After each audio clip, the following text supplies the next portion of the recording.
ومن سيئات أعمالنا من يهده الله فلا مضل له ومن يضلل فلا هادي له أشهد أن لا إله إلا الله وحده لا شريك له وأشهد أن محمدا عبده ورسوله اللهم صل على محمد وعلى آل محمد كما صليت على إبراهيم وعلى آل إبراهيم إنك حميد مجيد اللهم بارك على محمد وعلى آل محمد كما باركت على إبراهيم وعلى إبراهيم إنك حميد مجيد أما بعد السلام عليكم ورحمة الله وبركاته. Nous remercions Allah subhanahu wa ta'ala par la grâce de qui on se retrouve une fois de plus pour notre cours dont on avait pris un peu quelques congés, à savoir, n'est-ce pas, j'étais allé mettre en application ce que, n'est-ce pas, on apprenait ici, à savoir aller rendre visite à la famille paternelle et maternelle du côté, n'est-ce pas, du Grand Nord. Qu'Allah nous inscrive, n'est-ce pas, tous dans les récompenses et qu'on mette en application ce qu'on suit. Cela dit, la thématique que j'aimerais que nous entretenions aujourd'hui est un thème qui est très important en islam, mais malheureusement un peu négligé par beaucoup d'entre nous, à savoir l'art ou les vertus de se mettre à la place de l'autre. L'art ou les vertus de se mettre à la place de l'autre. Il s'agit d'un exercice mental. Un exercice mental pour que dans ta position où tu es là, tu quittes ta position de façon mentale. C'est comme un sport. Tu vas te placer à la place de l'autre et tu essaies de comprendre le problème. Je prends un exemple, tu es imam. Mais au lieu que tu juges selon que tu es imam, tu te places à la place de celui qui est derrière toi pour prier. Tu essayes de comprendre son problème aussi. Tu es patron, tu quittes ta place de patron, tu vas te mettre à la place, n'est-ce pas, de celui qui travaille et tu comprends son problème. Et c'est la même chose, n'est-ce pas, dans pratiquement toute la vie. Et pour baliser le terrain par rapport à cette thématique, nous allons commencer par un certain nombre de hadiths du prophète alayhi salatu wassalam qui a dit La yu'minu ahadukum hatta yuhibba li akhihi ma yuhibbu li nafsi. L'un d'entre vous n'aura pas la foi parfaite tant qu'il n'aime pas pour lui-même ce qu'il aime pour l'autre. Ça veut dire que si tu aimes pour toi ce que tu aimes pour l'autre, tu ne dois pas aussi aimer pour l'autre ce que tu n'aimes pas pour toi. Ça va dans le même sens. Le deuxième hadith, le prophète alayhi salatu wassalam disait Khayrun nasi anfa'uhum linnas. Que le meilleur des humains, c'est celui qui est le plus utile envers eux. Il ne faut pas que tu sois dans la société là inutile. On cherche ce que toi là tu as servi au quartier ou bien dans ta maison, dans ta famille là. Qu'est-ce que tu leur as produit comme quelque chose de bien qui va les aider dans ce monde et dans l'au-delà? Il n'y a pas ce qui a problème. Troisième hadith, La yabi'u rajulu ala bay'i akhihi wa la yasumu ala sawmi akhi. Il ne faut pas que l'un d'entre vous, pendant que son frère est en train de vouloir négocier, d'acheter quelque chose, prenons l'exemple de ce téléphone. Tu vois deux frères, ils sont en train de discuter sur ce téléphone. L'un veut acheter, l'autre veut vendre. Et ils sont sur le point de s'entendre. Toi, tu viens intervenir comme troisième personne. Tu commences donc à brouiller les pistes jusqu'à ce que tu rachètes à la place de celui qui voulait acheter. Le prophète al-Islam, il a interdit ça. C'est la même chose au mariage. Ton frère est en train de chercher une fille en mariage. On est déjà en train de négocier. On veut déjà lui donner sur le plan d'officialiser maintenant les fiançailles. C'est à ce moment que toi tu interviens comme troisième larron. Tu entres là-dedans et tu embrouilles tout le monde. Tu corrompes les tantes, tu corrompes les oncles et ainsi de suite. À la fin finalement, la fille retourne et tu l'épouses. Ça là tu as arraché un bien qui appartient à ton frère.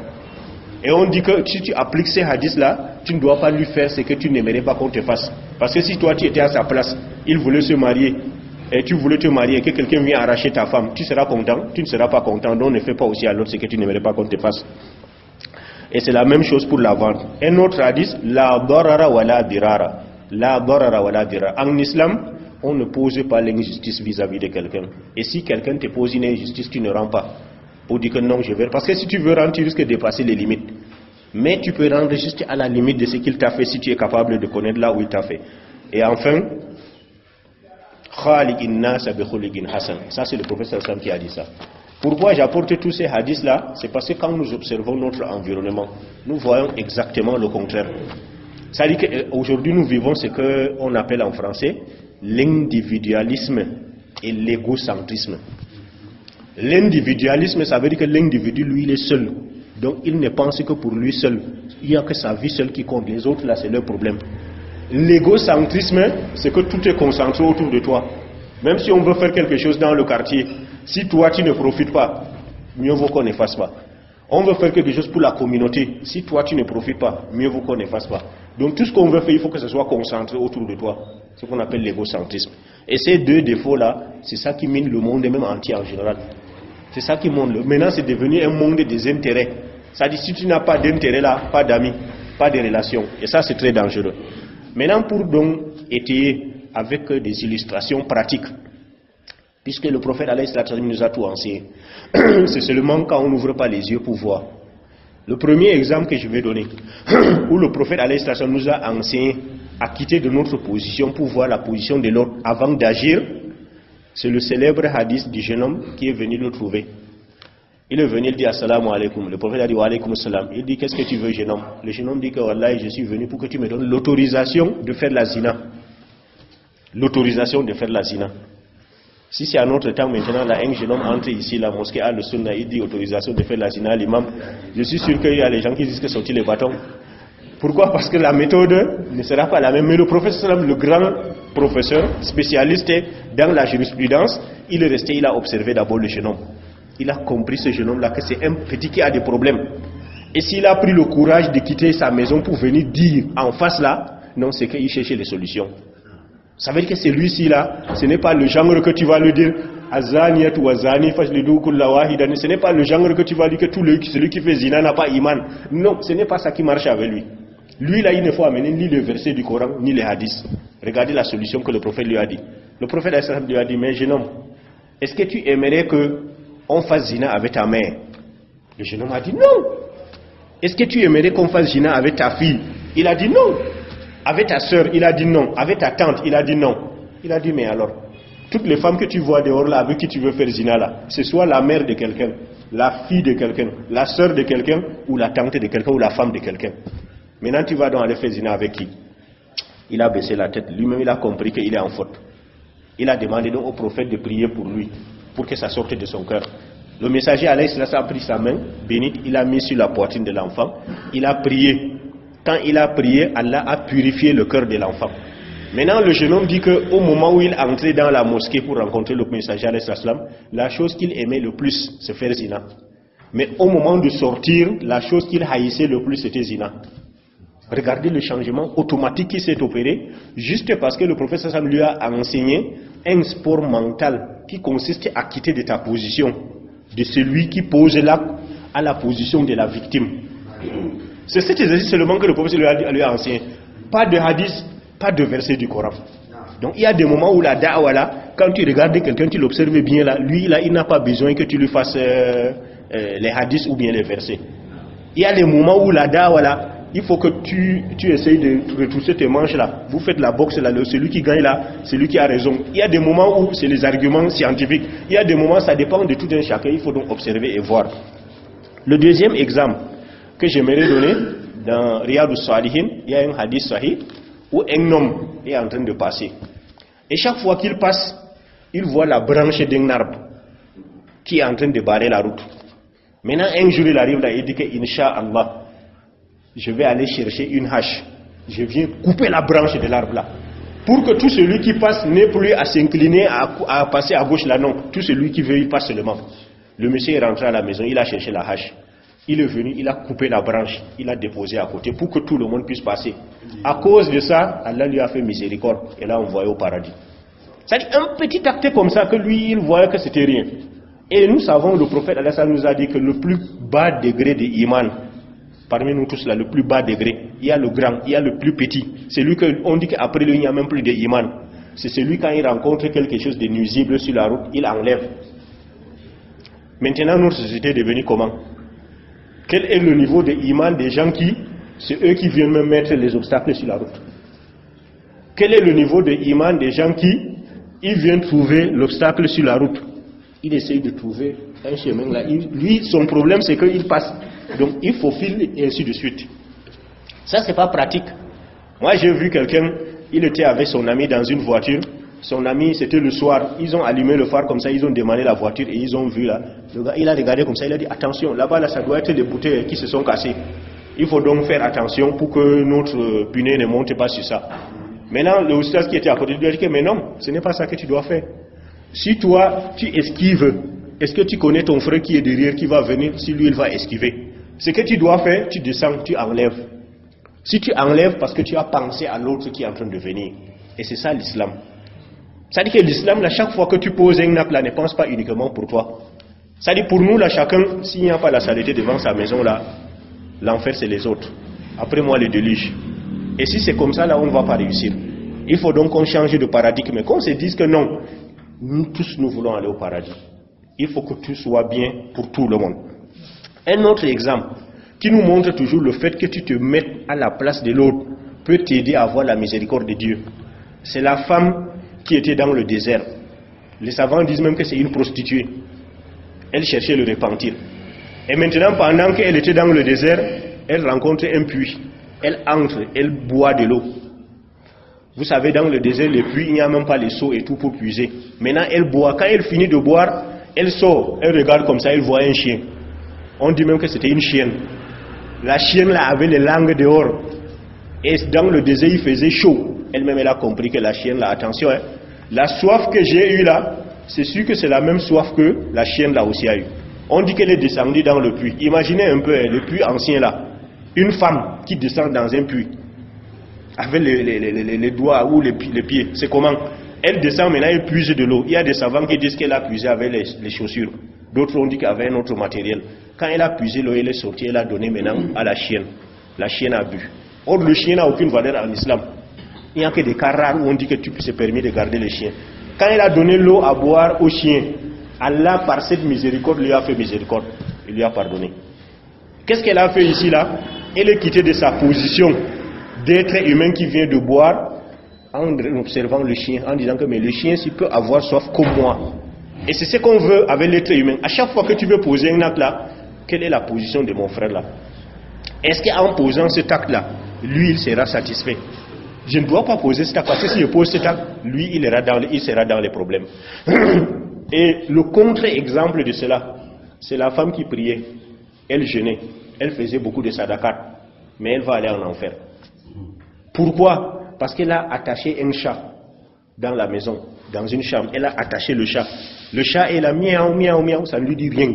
Elle est là dans sa cuisine, elle mange. Elle donne à manger à tout le monde, mais le chat est attaché dans la chambre. Jusqu'à ce que la famine a tué le chat. Le prophète sallam a dit que la femme là, elle est en enfer. Pourtant, elle prie beaucoup, elle jeûne beaucoup, elle donne beaucoup de sadakat. Mais le simple fait qu'elle ne s'est pas mise à la place du chat, ce chat-là a faim aussi. Elle aurait pu soit donner à manger au chat, soit laisser le chat libre pour aller chercher à manger. Mais à cause de cet acte-là, de ce manque de sport mental-là, pour se mettre à la place du chat, voilà ce qu'elle a récolté. Un cinquième exemple que je vais donner, qui cette fois-ci est terre à terre, parce que dans la plupart des cas, quand on donne les exemples, les gens disent que non, ça là, il n'y a que les sahab, ça là, il n'y a que les tabines, il n'y a que les grands imams. Non, nous-mêmes ici, là, on peut faire. C'est l'histoire d'un jeune homme à qui Allah a donné un peu de richesse. Il est allé, c'était dans la ville de Ngaoundéré, il voulait acheter une maison. Maintenant, on vient, on lui montre la maison. Il entre. La maison coûtait dans les 6 à 7 millions. Quand il voulait entrer, quelqu'un l'a dévancé pour aller demander aux femmes de se mettre un peu à côté là. Mais elles n'ont pas eu le temps de tout débarrasser. Il est entré, maintenant il voit comment tous les visages étaient tristes. Les enfants même étaient en train de pleurer, ça ne va pas. C'est là où après, maintenant, quand il a fini de voir le nombre de chambres et tout, il se retire à côté. Il dit, mais dites-moi un peu, pourquoi il veut vendre la maison là? On dit, il veut vendre la maison parce qu'il a un problème qui risque de l'amener en prison. Ça demande 6 à 7 millions. Si on ne donne pas l'argent, il va en prison. C'est pourquoi il veut vendre. Mais maintenant, s'il vend sa maison, il va aller vivre où? Il dit que s'il vend la maison, il va aller chercher soit le loyer, soit il se débrouille comme ça.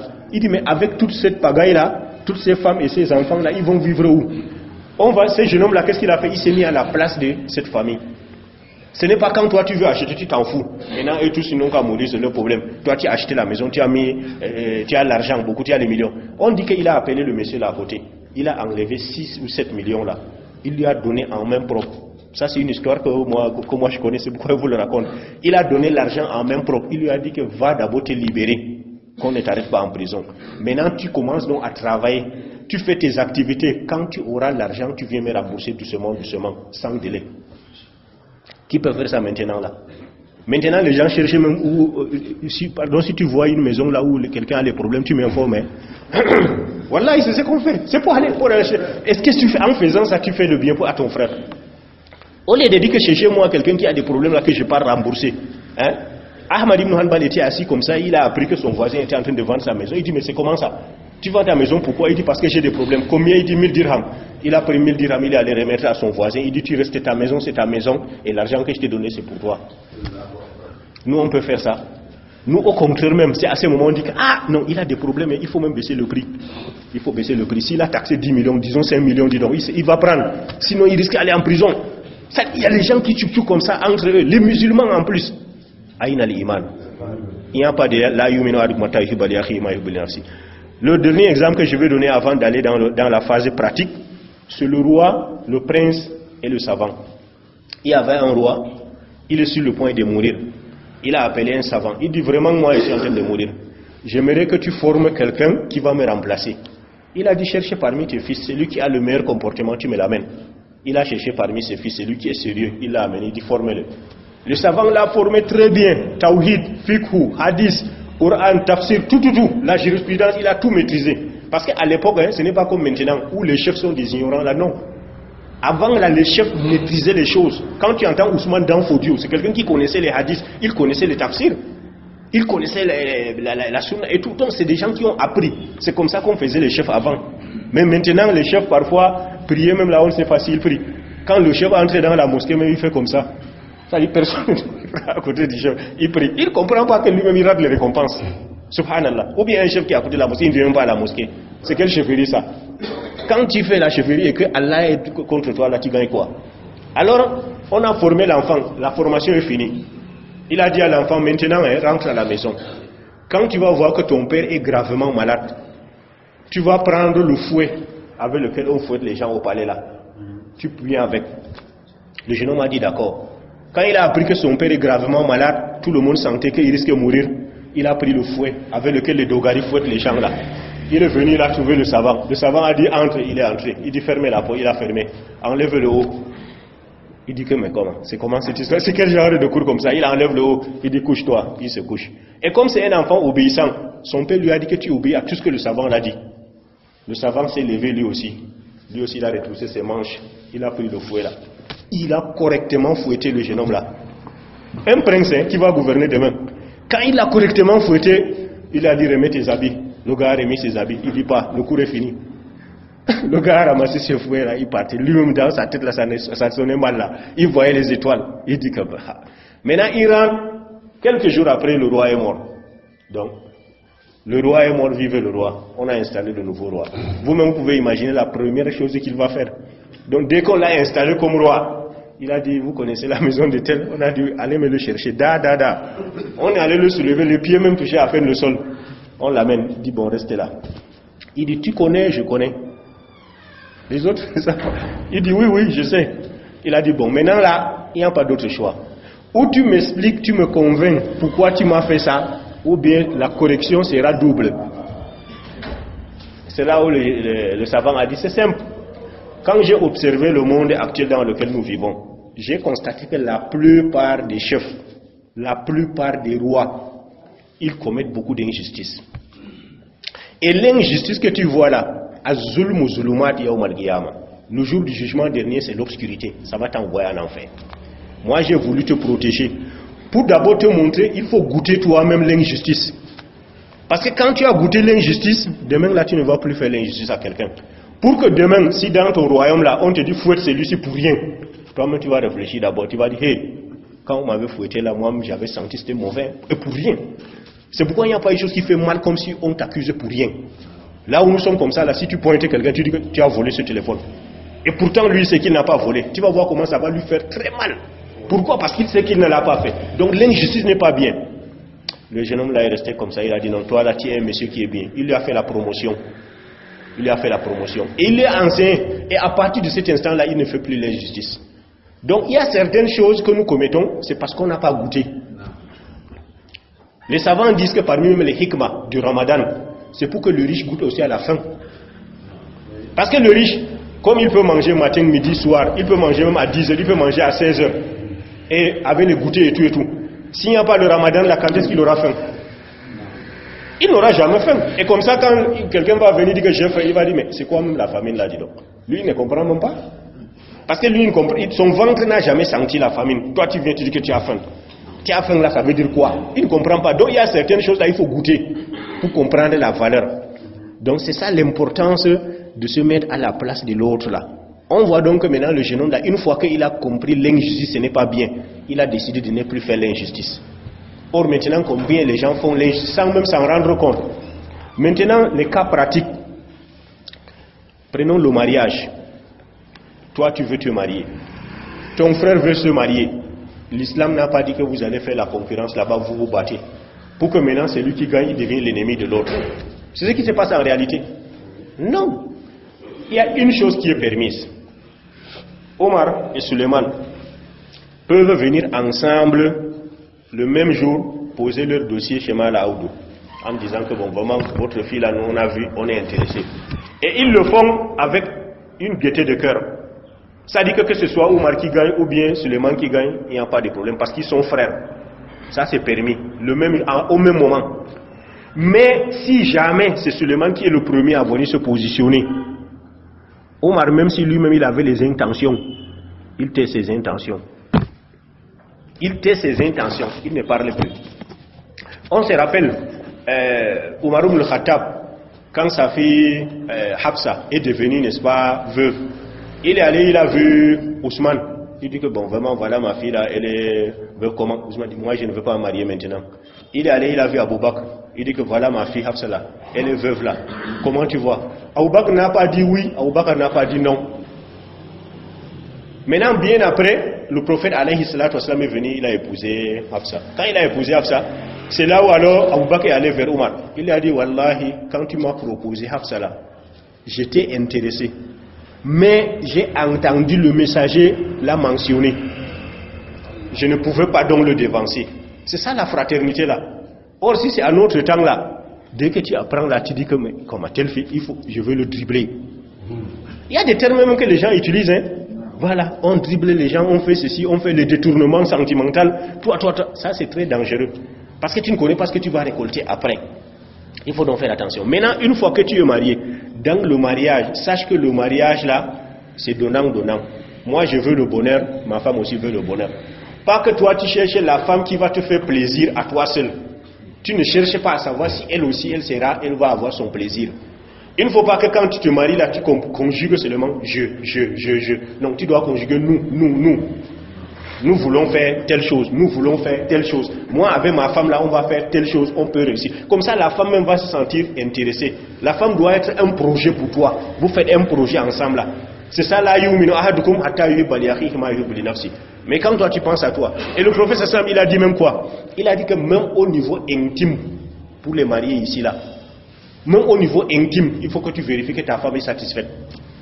Pas que toi tu viens seulement comme un animal là, tu es satisfait, terminé, tu pars comme ça. Ce n'est pas comme ça.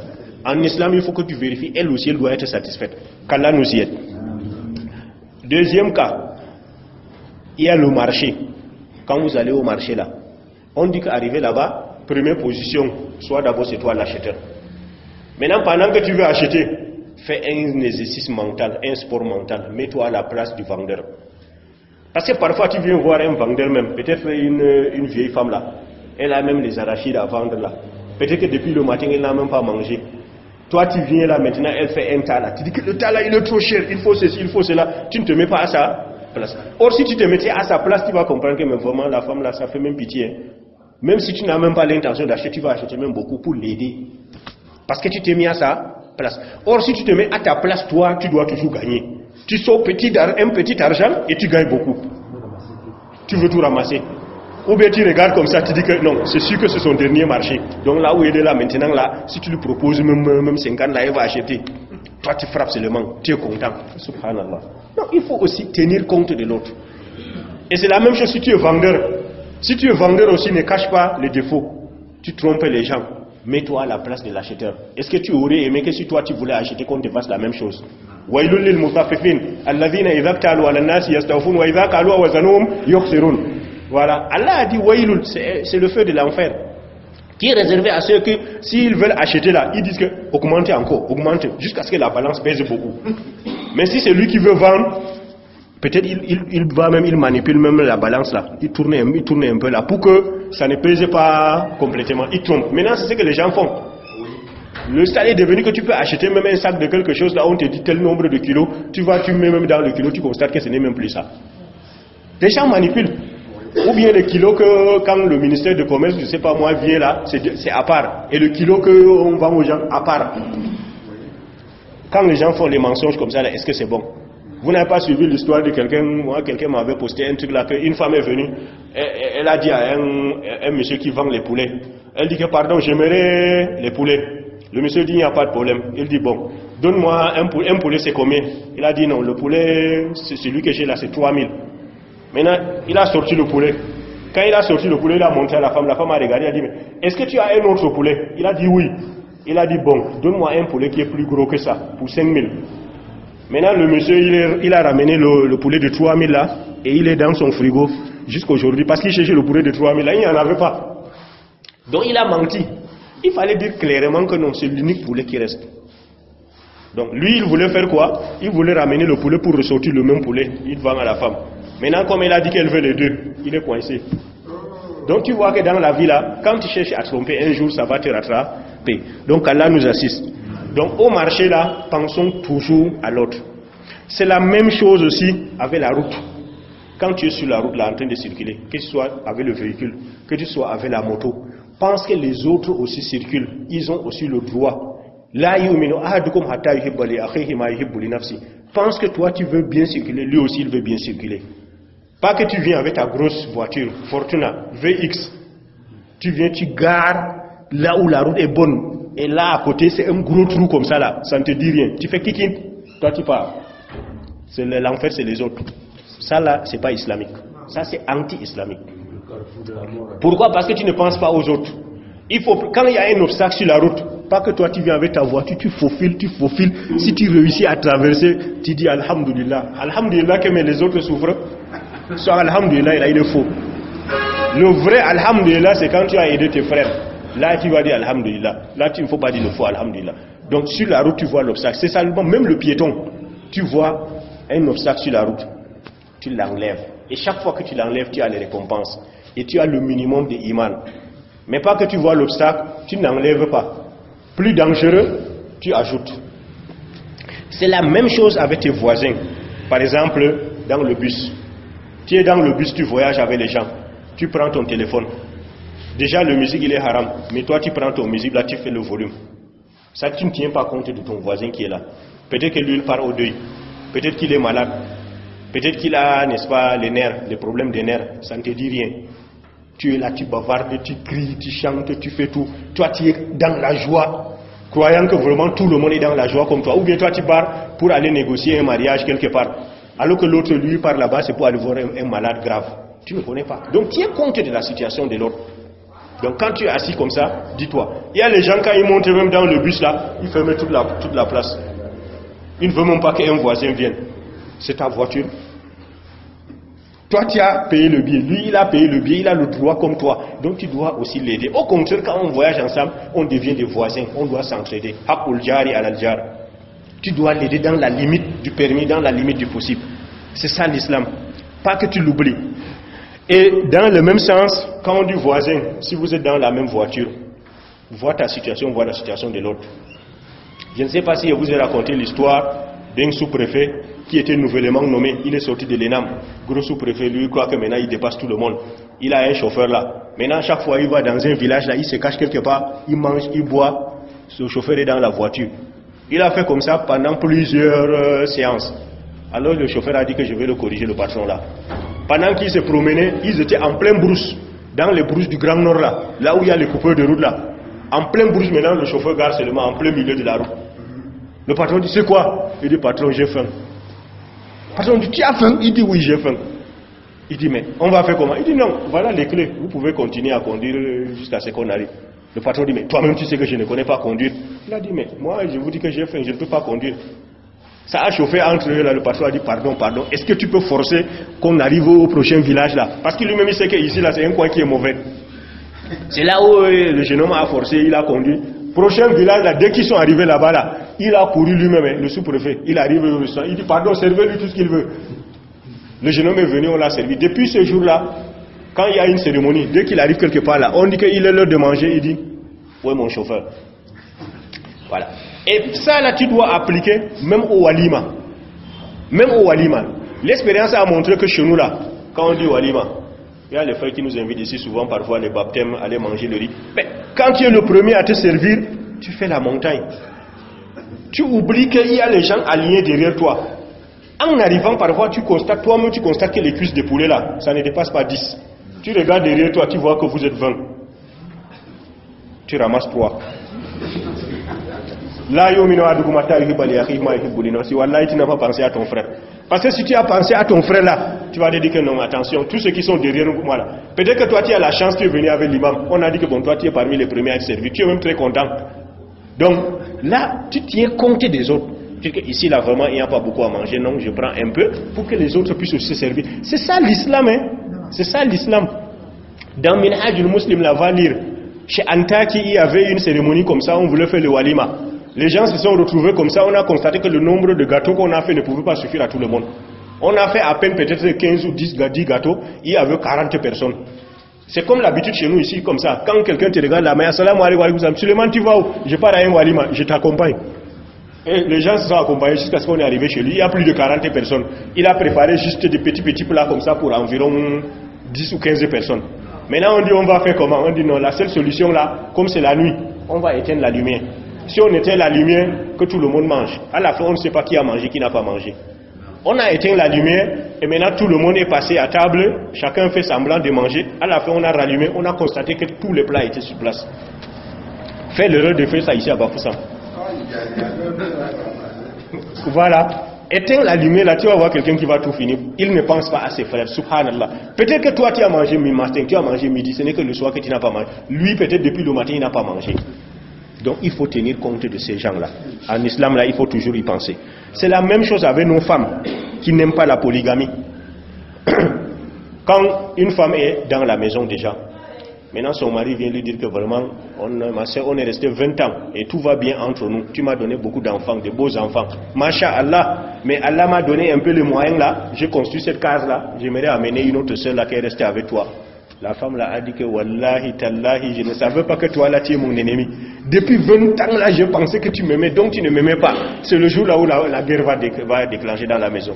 Et pourtant, si elle se mettait à la place de sa sœur, si elle se disait que ben, moi-même là j'étais dehors, je souffrais. Voilà quelqu'un qui est venu me prendre pour m'amener à l'intérieur. J'aimerais que ma sœur aussi, elle vienne à l'intérieur comme moi. C'est ça qu'on appelle la yumin. Donc c'est des cas pratiques seulement que moi je donne. C'est la même chose au travail, bureau, service. Quand tu as ton travail, comme nous autres là qui travaillons dans le Gomna, tu es un grand patron dans le travail. Ne pense pas que c'est ton intelligence, c'est ta force qui t'a amené là-bas.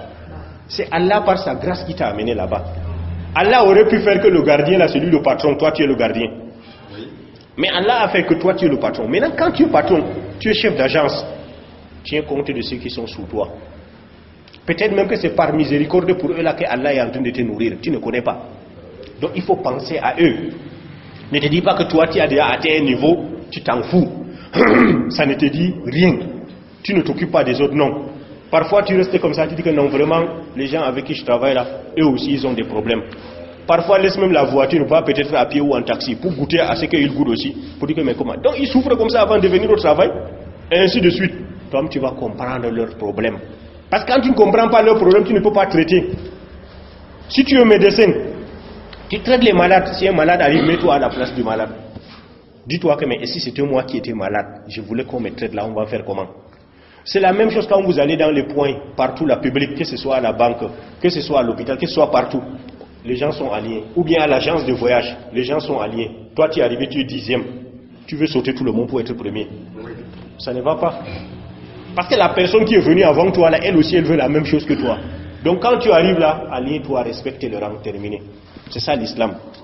L'islam veut que tu arrives FIFO, qu'on appelle en anglais là, face in, face out. Le premier à entrer là, c'est lui le premier à sortir. C'est ça l'islam. Hein. Donc même pour traiter le dossier là, nous les administrateurs là, quand le dossier est arrivé le premier là, c'est ça qu'on traite. Pas que le dernier dossier on traite. Pourquoi? Parce que c'est eux qui a amené. Et on a fait sauter tous les autres dossiers. Haram en islam. Ça, ce n'est pas bien. Donc si on veut respecter l'islam là, chacun restait dans sa position là. Si tu voulais être le premier à être là, vois le premier non, tu t'allais. Pourquoi tu n'es pas le premier au rang? Tu ne vois pas que la mosquée là, le premier à venir, il vient au premier rang, ainsi de suite. Le dernier reste dernier là-bas. Pourquoi le dernier ne vient pas, il sort, il vient pour rester au premier rang? Tu crois que nous-mêmes on va accepter? Si tu es dernier, tu viens au premier rang, nous-mêmes on va te chasser. Oui, normalement, parce que ce n'est pas une bonne logique que tu es en train de faire. Et j'aimerais partager ici un exemple vivant, parce que j'aime donner les exemples pratiques pour que chacun puisse tirer les leçons. J'ai un ami là, à l'époque il était surveillant général, maintenant il est proviseur. Il était surveillant général, il avait son petit frère qui avait un problème. Il voulait un papier qu'on signe au commissariat. Son petit frère a pris le papier, il l'a amené au commissariat. Mais on ne sait pas quelle est l'erreur ou bien quel est le problème qu'il y a eu entre lui et les policiers là-bas. On a commencé à le menacer. Quand on l'a menacé, il a appelé son grand frère. Il dit que la situation est grave. Hein? C'était à Garoua. Il dit que c'est grave. Il faut vraiment que tu viennes. Le grand frère, lui, en tant que professeur de lycée, il s'est dit qu'il peut venir, il parle. Il est venu, il a parlé le français. On dit que si tu t'amuses là, toi-même, on va te mettre à la cellule. Il a dit, mais cette histoire-là, c'est comment? Et qui dit ça? Le commissaire en personne. Quand il a dit ça, il a dit, bon, vraiment, comme la situation est comme ça, pardon, remettez-nous nos papiers. Nous, on va laisser débrouiller ailleurs. On les a tremblés comme ça. On leur a remis les papiers. Il a pris les papiers, il est parti ailleurs. Vous savez, certains papiers là, ce n'est pas seulement au commissariat qu'on signe. On peut aller signer ailleurs. Ils sont allés, ils ont signé ailleurs. L'affaire est finie, non? Un mois après, c'était la rentrée scolaire. Comme la rentrée scolaire est arrivée, maintenant, le même commissaire, il a porté la tenue. Avec tous les galons, pour montrer que lui, ce n'est pas n'importe qui. Il s'est retrouvé au lycée bilingue, à Garoua. Il entre dans le bureau du proviseur qui était une dame. Il la salue. Quand il salue, il termine, il dit que bon, il est venu parce que vraiment on a chassé sa fille qui est en 3e et il aimerait qu'on voit la situation. Le proviseur qui était très occupé dit qu'elle montrait. Elle regarde le bulletin, elle voit 3e tel. Elle dit, ah, pourquoi on a chassé ta fille? On a vu là-bas indiscipline. Il a dit, bon, si c'est l'indiscipline, moi-même le proviseur, je ne peux rien. Il faut que tu ailles voir le surveillant général concerné. Il y a un surveillant général du secteur de 3e là, tu vas là-bas. C'est lui qui va gérer le problème là. S'il lui donne l'avis favorable, on reprend ton enfant. Maintenant, le commissaire a pris son papier, il est parti, il a demandé dans les couloirs là où est le bureau du surveillant général. On lui a montré, maintenant il arrive là-bas, il toque. On dit entrez, il ouvre la porte là. Quand ses yeux regardent comme ça, c'est comme si on lui a versé l'eau froide. C'était le même monsieur qui l'avait menacé il y a un mois là. Dès qu'il l'a regardé, le monsieur l'a regardé. Malgré le galon, tout ça là, comme lui aussi il était malin, il s'est mis à genoux. Ça, je vous dis une réalité, c'est une histoire vraie. Il s'est mis carrément à genoux. Le surveillant général, lui, ne comprend rien. Un commissaire qui vient se mettre à genoux dans mon bureau, ça c'est une grande première. Il ne veut même pas que les gens sachent. Il a couru là, il a fermé la porte pour que les gens ne viennent pas voir. Il a dit, pardon, patron, il faut vous lever. Il dit, non, vraiment, c'est mauvais. Il a dit, qu'est-ce qui ne va pas? Il dit, mais vous ne me reconnaissez pas? Il dit, vous là, moi je n'arrive pas. Il dit, que mais... c'est pas vous qui étiez il y a l'autre jour au commissariat pour tel. Il dit, ah, donc c'est vous qui avez menacé de me mettre en celui-là. Il dit, oui. Il dit, quel est ton problème maintenant? Il dit, mon problème là, c'est vraiment mon enfant qu'on a chassé. Et on a dit qu'il n'y a que toi. Le surveillant général là, comme c'est quelqu'un aussi qui est bien cultivé en islam, il connaît ce qu'on appelle l'islam, il connaît la da'wa. Il a pris le papier du commissaire là, il a mis avis favorable, il dit repartir. Depuis ce jour-là, le commissaire là ne l'oublie pas.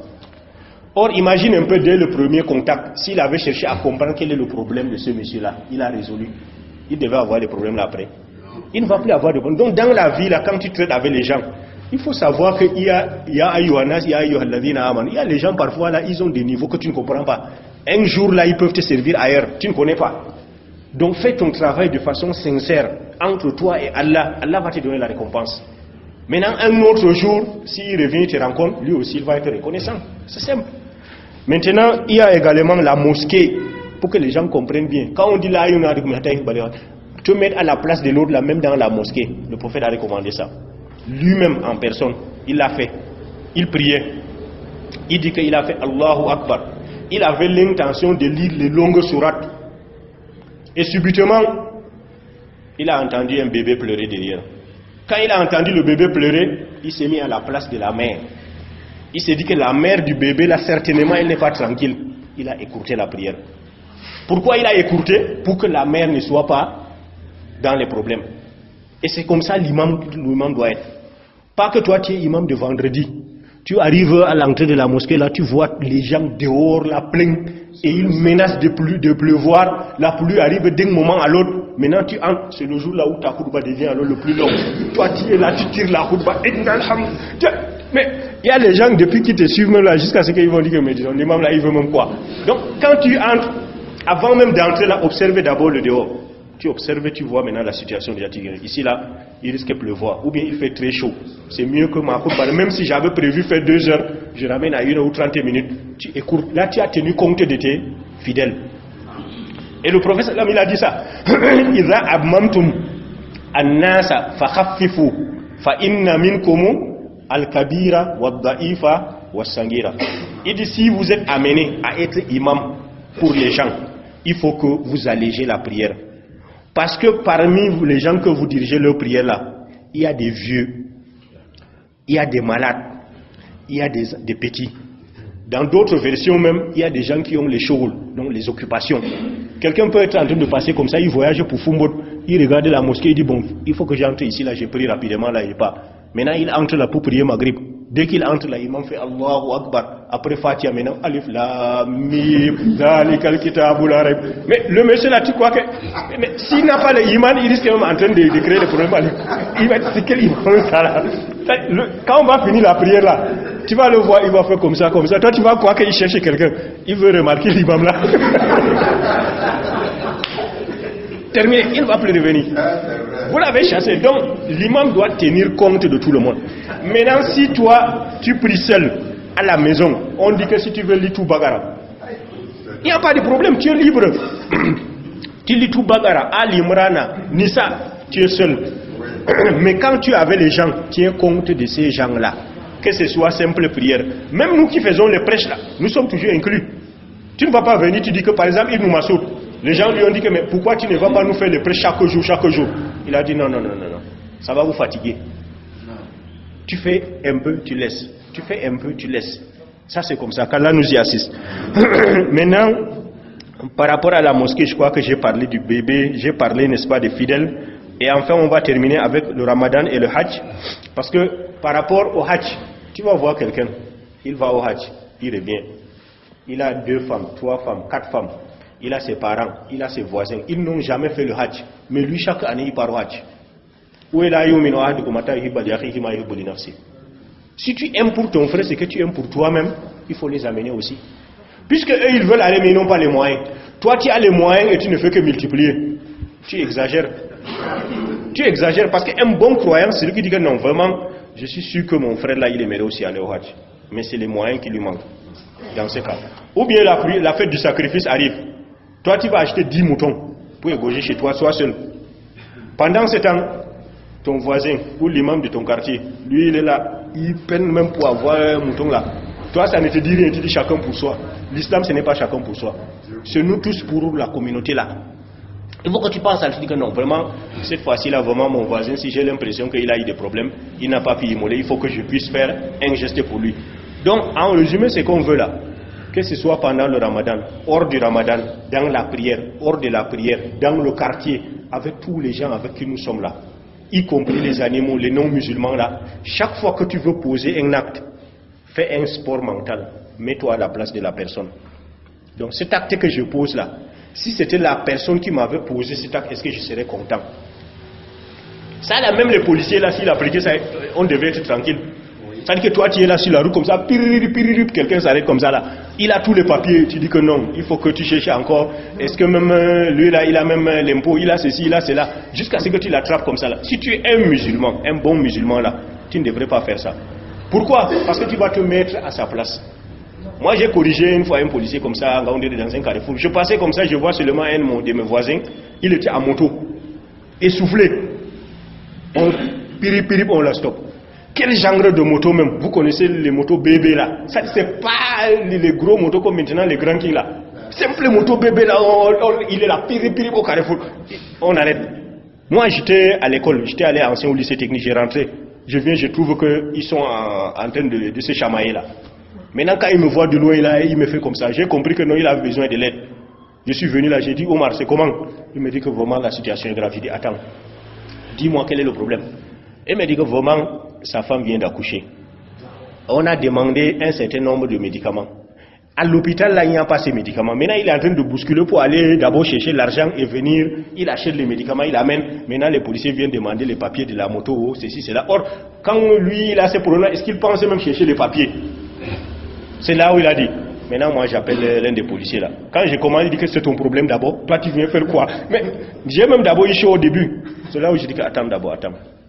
Je lui ai donné ses galons d'abord. Tu sais que ces gens-là, même s'il est un simple officier là, dis-lui qu'il est commissaire. Dis-lui qu'il est ceci, il est cela. Donc tu lui donnes tous ces galons là qu'il veut. C'est ce qu'il veut dans la vie, non? Dès que j'ai fini de donner les galons, mais il dit bon voilà. Mon frère que tu vois là, moi je t'invite tout simplement à te mettre à sa place. Sa femme vient d'accoucher. Et toi tu connais quand ta femme accouche comment, quelle est ta situation? On demande les médicaments urgents. Il n'a pas l'argent. Il a pu prendre une moto rapidement pour aller chercher l'argent et acheter les médicaments et remettre. Toi, tu veux donc que la femme et l'enfant meurent comme ça là. Et on met sur ta tête. Toi, tu veux quoi? Il dit que non, tu sais que nous on travaille, il faut qu'on cotise. Je dis que mais ce n'est pas là le problème. Il faut que tu cotises sur la tête de qui? On s'est chamaillé à la fin là. Il dit bon, ramassez votre ferraille là, vous partez avec. On dit ah, on va ramasser non. On a pris la moto, on est parti. Ici là, qu'est-ce qu'on l'invite à faire? C'est de se mettre à la place de l'autre. Donc pas que dans ta vie, toi, pendant que tu es là, tu ne penses pas aux autres. Donc que ce soit le ladan, que ce soit l'imam, que ce soit le mamoum. Donc toi-même aussi qui prie de l'imam, ne pense pas qu'on n'a pas dit que tu te mets à la place de l'imam. Toi aussi mets-toi à la place de l'imam. Parce que l'imam peut commettre une erreur. L'imam peut venir là, un ayah le dépasse, et ainsi de suite. Toi tu restes comme ça, dis, ah vraiment notre imam là, on ne comprend pas, hein, vraiment. L'autre jour, hein, vraiment, Sabdi même le dépasse. Hein. Mais tu connais son problème? Peut-être que l'imam a fait 2 jours là, il n'a même pas eu le tchépani. Toi, tu es là tranquille chez toi, tu n'as pas de problème. Maintenant, tu dis que l'imam maintenant est en train de faire les erreurs. Non, comprends son problème. Donc, tu quittes ta place, tu viens d'abord, tu dis que, mais attention, l'imam là, il peut avoir des problèmes. Hein. Vous pouvez rester comme ça en train d'attendre l'imam pour la prière de vendredi, il ne vient pas. Les gens commencent à condamner. Ah, l'imam là, il le tue comme ça, il vient tuer. Peut-être que sa femme l'a cravaté et vous n'êtes pas au courant. Au lieu d'aller vérifier cette histoire d'abord, mais est-ce que vraiment tout va bien là? Vous commencez déjà à accuser. Imam Ghazali dit que si ton frère commet une faute là, cherche 70 excuses avant de le condamner. Si après 70 excuses tu le condamnes, c'est que toi-même là tu n'es pas normal. Ouais, parce que tu peux quand même trouver une excuse pour dire que non, vraiment c'est là. Si par exemple vous avez rendez-vous, il n'est pas venu à l'heure, dis-toi que non, il a dormi, il a oublié. Non, il a eu des occupations. Non, c'est sinon, justifie, jusqu'à ce que toi-même tu dis que non, tu peux. Mais chez nous, c'est comment?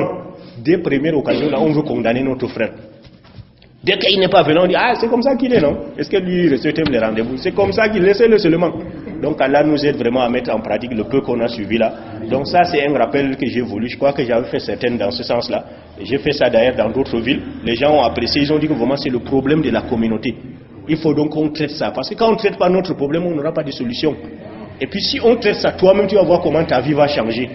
Donc, à partir d'aujourd'hui, prends la ferme résolution que tout acte que tu poses là, tiens compte de l'autre.